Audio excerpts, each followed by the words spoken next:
Hi, Health 425. My name is Trenten Rohm, and today I'm going to talk to you about the interview assignment I did with an older adult. So, for the introduction, I interviewed my grandmother, and it was done over FaceTime on April 2nd. For some background information about her life, she spent her professional life as an elementary school teacher, and her husband, my grandfather, worked as a computer science professor at Cal State. They spent their entire married lives in a city called San Bernardino, California, which is in Southern California, and she has since moved after my grandfather passed.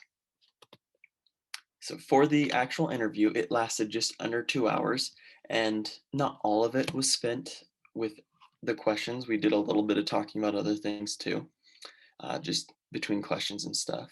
But for the most part, we were very focused. And so, in addition to the questions that we were given to ask, the three original questions that I came up with were: how do you plan to spend the rest of your retirement? What do you consider to be true success in life? And what is the most rewarding part of life? Unsurprisingly, her answer to every single one of these somehow, in one way or another, emphasized the importance of family to her.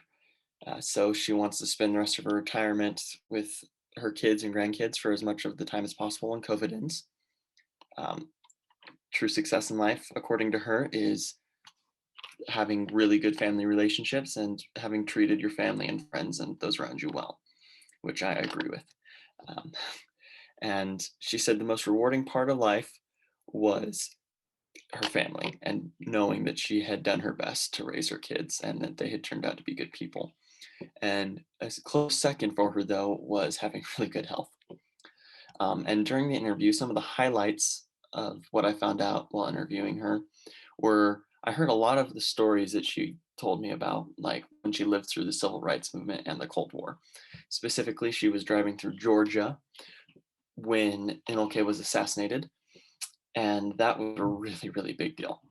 And so they were actually told that they shouldn't stop in Georgia when they stopped to get gas because it had happened, and that's how they heard that it happened.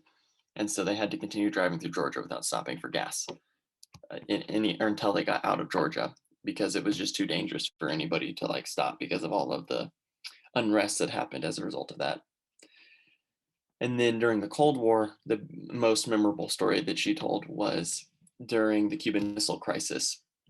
They all went around wearing dog tags at school, and they did a lot of drills for like if there was nuclear bombing, which they like to laugh at because they're pretty futile for, avoiding nuclear bomb. Hiding under the desk doesn't do much.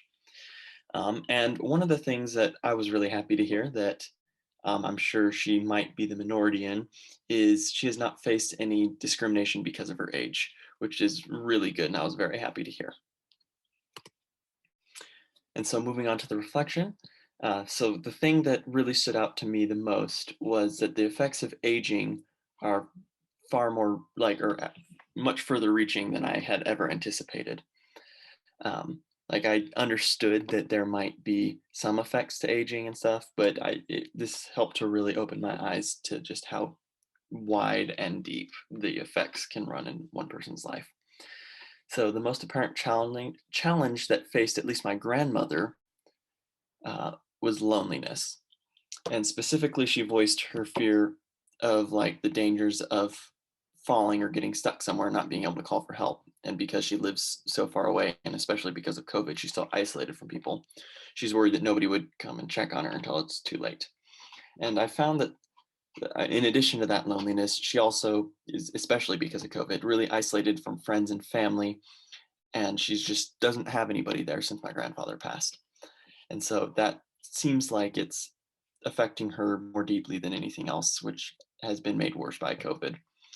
Um, and part of this stems from her desire for independence. She doesn't want to have to depend on any of her children, and she doesn't want to be a burden to her children. So she often avoids asking for help and reaching out even when she needs to, which helped really highlight the importance to me of trying to reach out to the elderly population and all, especially those that we're related to, and try to check on them and take care of them and make sure that they know that we love them and that we're aware of them. And it helped open my eyes to the fact that I really need to get in contact with my grandma a lot more.